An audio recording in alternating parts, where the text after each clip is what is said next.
A man saves a mother zebra from a python, and what 5 zebras do next is unbelievable. The desperate braying echoed across the savannah, carrying a sense of urgency that Samuel Mutai had never heard in his 15 years as a senior ranger at Kenya's most famous national park. The sound wasn't the typical territorial call of a stallion zebra, but something more primal, a cry for help. Samuel immediately redirected his patrol jeep toward the commotion, his experienced hands steady on the wheel despite the adrenaline surging through his veins. What he discovered as he crested the small rise would challenge everything he knew about predator dynamics and park intervention protocols. In a small clearing surrounded by acacia trees, a chaotic scene was unfolding. A massive African rock python had wrapped its powerful coils around a young female zebra, its muscular body constricting around her chest and neck. More astonishingly, a large male zebra, Jabari, the dominant stallion of the Nyota herd, recognizable by his distinctive black and white zigzag stripe pattern, was frantically trying to free her, his massive hooves batting at the snake while careful not to injure the struggling mare. The female zebra was Nala, Jabari's favorite mare and one of the herd's primary foragers. Standing at a tense distance were 3 more female zebras and another young stallion, all members of the same herd, watching the life and death struggle with evident distress, but unable to effectively intervene against the powerful constrictor. Samuel's training was explicit. Never interfere with natural predator interactions, no matter how dramatic. Nature's course was to be respected, even when harsh. But this situation defied conventional wildlife dynamics. While pythons were known to prey on young zebras, an attack on an adult mare was a rare and desperate act. Perhaps the female zebra had surprised the snake while foraging, triggering a defensive response that had escalated into a deadly embrace. The ranger knew that losing Nala would devastate the herd structure. She was not only Jabari's preferred mare, but also the mother of the herd's youngest foals, still dependent on her for survival. Her death could trigger a cascade of consequences, potentially including the herd's fragmentation or a violent takeover by a new stallion who would kill her dependent foals. Samuel radioed headquarters, his voice tense but controlled. "This is Ranger Mutai, a grid section E7. I've got a python attack on a female zebra from the Nyota herd. The male is attempting intervention but failing, requesting permission for emergency protocol 5C. The response was immediate and negative. "Negative, Ranger Mutai. Natural predator interactions are strictly non-intervention. Return to your patrol route." Samuel watched as Jabari brayed in frustration, his powerful hooves unable to grip the python effectively without endangering Nala further. The female zebra's struggles were weakening visibly, her eyes beginning to bulge as the snake's coils tightened around her throat. The other herd members paced anxiously, occasionally approaching before retreating from the thrashing snake. In that moment, Samuel made a career-defining decision. "I can't stand by and watch this," he muttered, switching off his radio. He grabbed his snake hook and heavy gloves from the emergency kit, tools typically used for relocating venomous snakes from tourist areas, and cautiously approached the struggle. The risk was enormous. He was placing himself between multiple apex predators, a 15-foot python, an 850-pound stallion, and several female zebras, any of which could kill him in seconds if they perceived him as a threat. Yet something in Jabari's behavior gave him hope. The male zebra seemed to understand that the python was the primary threat, focusing entirely on freeing it as mare rather than defending territory against the approaching human. "Jabari," Samuel said in a low, steady voice, using the zebra's name, though he knew the animal recognized him only as a human figure occasionally glimpsed from research vehicles. "I'm here to help." The male zebra's eyes flicked toward him briefly, but returned to the python, a response that Samuel interpreted as reluctant tolerance. Moving with deliberate calm, the ranger approached from the python's tail end, opposite from Jabari's position. The snake, fully committed to its prey and now threatened by both zebra and human, constricted even tighter, causing Nala to emit a strangled gasp. Samuel knew he had seconds, not minutes, to act. Using the snake hook, he gained leverage under one of the python's coils, applying steady pressure while assessing the female zebra's condition. Her eyes were glazing over from lack of oxygen, her powerful body going limp beneath the snake's embrace. What happened next occurred with such synchronized precision that it would later seem almost choreographed when reviewed on the video Samuel's dashboard camera captured. As the Ranger pulled upward with the snake hook, creating momentary slack in one section of coils, Jabari seemed to intuitively understand the strategy. The massive zebra thrust his powerful teeth into the small gap, forcing the coil further apart while being careful not to injure Nala. The python, now fighting two threats from different directions, made a critical mistake. It slightly loosened its grip to reposition, attempting to strike at Samuel. That momentary relaxation was all Jabari needed. With explosive strength, he clamped his powerful jaws around the snake's body, not to kill but to pull, creating more space around Nala's neck and chest. Samuel maintained his leverage with the snake hook while reaching with his free hand to grab another section of the python. The snake's powerful muscles rippled beneath his gloved fingers as he pulled in tandem with Jabari's efforts. For a surreal moment, man and zebra worked in perfect coordination against a common enemy. Their movements synchronized despite being members of species that had evolved as predator and prey. The python thrashed violently as its advantage disappeared, its powerful body twisting to break free from both human and zebra. But Samuel and Jabari maintained their grip, creating enough space for Nala to gasp a desperate breath.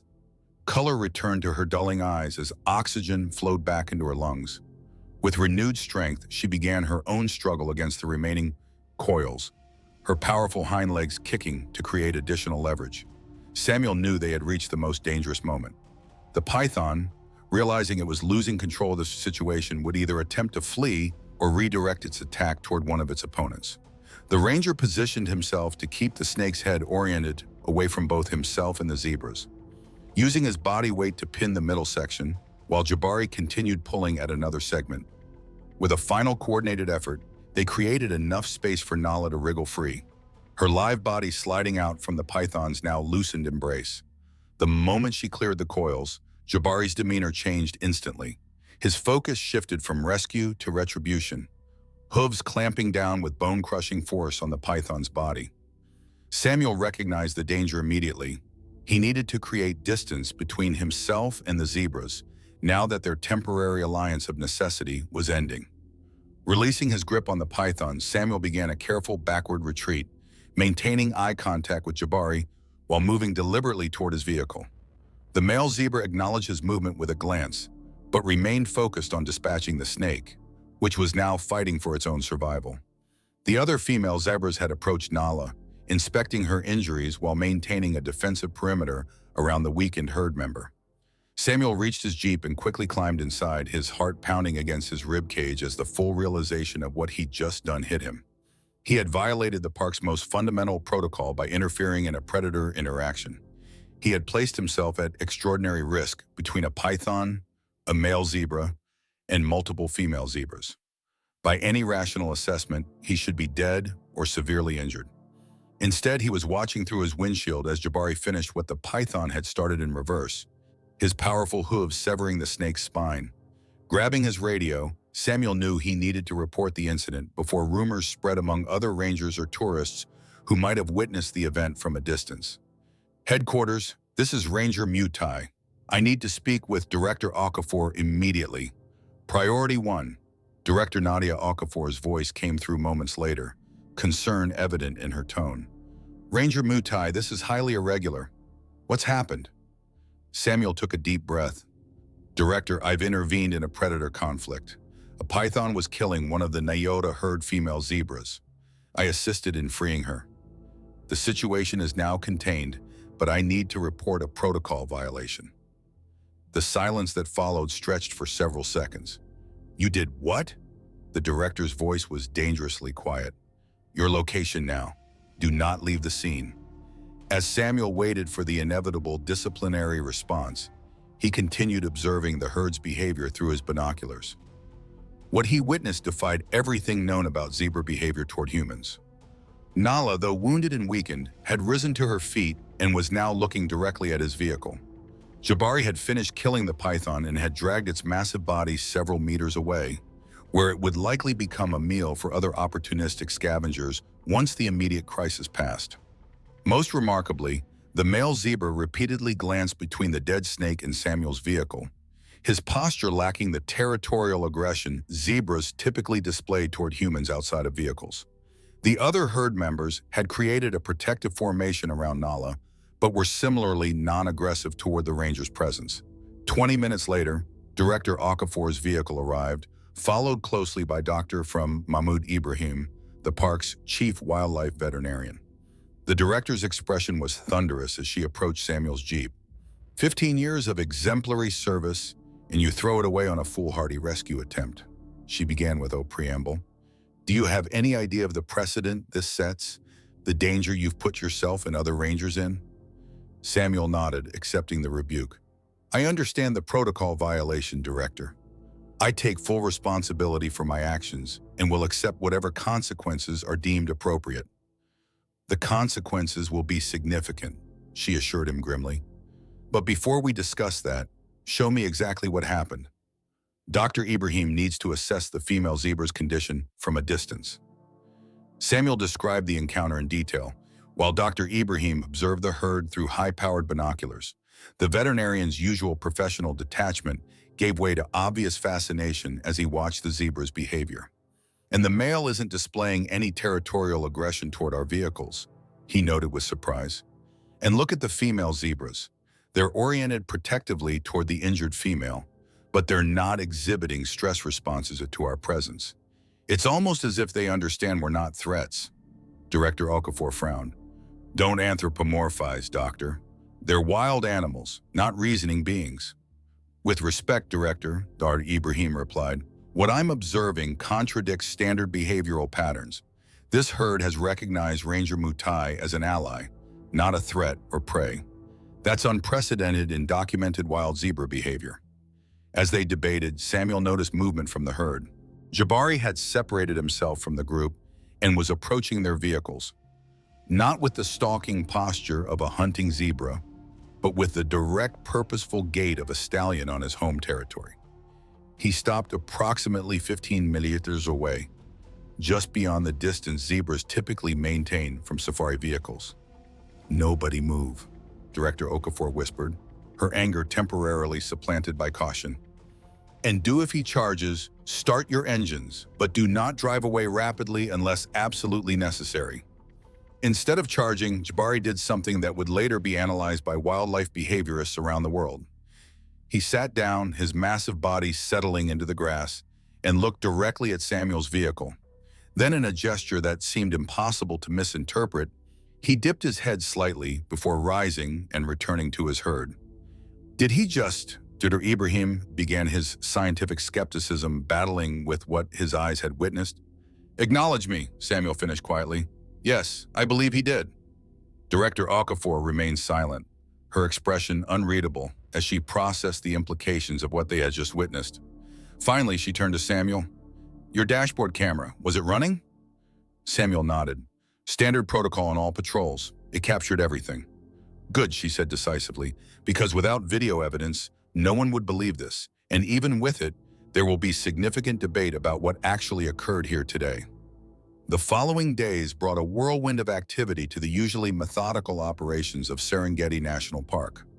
Director Okafor had convened an emergency meeting of the park's senior staff where Samuel's dashboard camera footage was reviewed dozens of times. The video evidence was irrefutable. A human ranger and a male zebra had worked in apparent coordination to save a female zebra from a python, followed by behavior from the herd that defied conventional understanding of wild zebra responses to human presence. The scientific implications are extraordinary, Dr. Ibrahim insisted during the heated discussion. This contradicts everything we know about wild predator behavior toward humans. It suggests a level of situational reasoning and recognition that we've never documented in zebras outside of long-term captive rehabilitation scenarios. It also presents an ethical quagmire, countered Dr. Elizabeth Manji, the park's research director. If we publicize this incident, it could encourage dangerous human interventions in predator interactions throughout conservation areas worldwide. People will die trying to replicate what Ranger Mutai did. Samuel sat quietly as his career and the scientific implications of his actions were debated. He had already received a formal reprimand and 2-week suspension for violating intervention protocols. a punishment far milder than the termination he had expected. Director Okafor had been pragmatic. Firing the ranger who had participated in what might be a groundbreaking wildlife behavior incident would create more problems than it solved. "We need a controlled research response," Director Okafor finally decided. Dr. Ibrahim will lead a specialized observation team to monitor the Neota herd for any continuing behavioral anomalies. We'll document everything but restrict access to the footage and findings until we have a comprehensive understanding of what occurred. In the meantime, all rangers will receive explicit reinforcement that the non-intervention protocol remains in full effect. Ranger Mutai's actions are not to be emulated under any circumstances. When Samuel returned from his suspension, he was reassigned to patrol the sector containing the Neota herd's territory. The official explanation was that his familiarity with the herd made him valuable to the observation study. Unofficially, everyone understood that the zebra's unusual tolerance of his presence made him the ideal observer. What unfolded over the subsequent weeks challenged fundamental assumptions about zebra cognition and behavior. Nala had recovered from her ordeal, the python's attack leaving her with scarring but no permanent physical limitations. More remarkably, the entire herd displayed unprecedented behavior when Samuel's vehicle approached. Unlike their typical response to safari vehicles, indifference or mild wariness, they showed what researchers reluctantly termed recognition. Jabari, in particular, demonstrated behavior that defied explanation. On multiple occasions, he approached Samuel's vehicle directly, maintaining eye contact before settling nearby, sometimes remaining in proximity for hours. The behavior was so consistent that Dr. Ibrahim began documenting it as selective habituation. Though privately he admitted this scientific terminology failed to capture the apparent intentionality behind the zebra's actions. "It's as if he remembers," the veterinarian confessed to Samuel during their third week of observation. "I've worked with zebras for 20 years, and I've never seen anything like this. He's not just tolerating your presence, he's acknowledging it specifically." The most extraordinary incident occurred approximately 1 month after the python attack. Samuel was conducting routine observations when he spotted Nala limping slightly, her movements indicating possible discomfort from a new injury.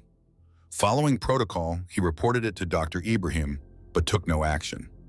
The next morning, Samuel arrived at his observation post to find something unprecedented. Just 10 meters from where he typically parked, Jabari was waiting. As Samuel watched in astonishment, Jabari made eye contact with Samuel and then turned and walked directly to where Nala was standing, her injured leg visible in the morning light. When Dr. Ibrahim arrived an hour later, having been summoned by Samuel's urgent but cryptic radio call, he witnessed the scene with scientific disbelief. "He's showing you the problem," the veterinarian whispered. "A direct appeal for help, a reciprocal gesture of trust since his mate appears injured." "What should I do?" Samuel asked, equally stunned by the implications. After lengthy consultation with Director Okafor via satellite phone, a plan was formulated with extensive safety precautions. Dr. Ibrahim prepared antibiotics for Nala's infected wound, likely sustained during a recent forage. Using a remote darting system from Samuel's vehicle, they sedated the female zebra, while Jabari and the herd watched from a distance that was close by zebra standards, but maintained a minimal safety margin. The treatment was quick and efficient, with Dr. Ibrahim working with practiced precision to clean and medicate the infected area before administering the sedative reversal agent. Throughout the procedure, Jabari remained watchful but made no move to interfere. His behavior suggesting what researchers could only interpret as trust, a concept previously considered inapplicable to wild zebra-human interactions. As the weeks passed, the Neota herd's unique relationship with Samuel became both a scientific treasure trove and a closely guarded park secret. Limited footage was shared with select primatologists, comparative cognition experts, and equine behaviorists worldwide, generating heated debate about the implications for our understanding of predator intelligence and behavior. 6 months after the python incident, the International Journal of Wildlife Behavior published a landmark paper, "Possible Reciprocal Altruism and Recognition Behaviors Observed in Wild Zebras Following Human Intervention Event." The carefully worded study presented the observations without anthropomorphizing the zebra's behavior. Yet the implications were clear. These predators had demonstrated cognitive and social capabilities previously unrecognized in wild populations. For Samuel Mutai, the scientific debate was secondary to the daily reality of his evolving relationship with the Neota herd. He maintained strict adherence to safety protocols and never exited his vehicle in their presence. Yet the connection that had formed that day with Jabari had fundamentally changed his understanding of the creatures he had dedicated his life to protecting. On the one-year anniversary of the python incident, Samuel was conducting routine observations when Jabari approached his vehicle accompanied by Nala and two small foals, her newest litter. The male zebra settled just 8 meters away, the closest he had ever voluntarily positioned himself. The foals, curious but cautious, watched from behind their mother as Jabari gazed steadily at the human who had once reached across the species divide to become, however briefly, an ally rather than a threat. "I see you, old friend," Samuel said quietly, though he knew the zebra couldn't understand his words. "Thank you for changing how we see you too." The incident ultimately transformed the park's approach to predator research, establishing new protocols for observing and documenting complex behaviors previously dismissed as anthropomorphic projection. While the strict non-intervention policy remained in place, a deeper appreciation emerged for the cognitive capabilities of the park's apex predators. The Neota herd continued to thrive under Jabari's leadership, their territory expanding to include some of the richest foraging grounds in the eastern Serengeti.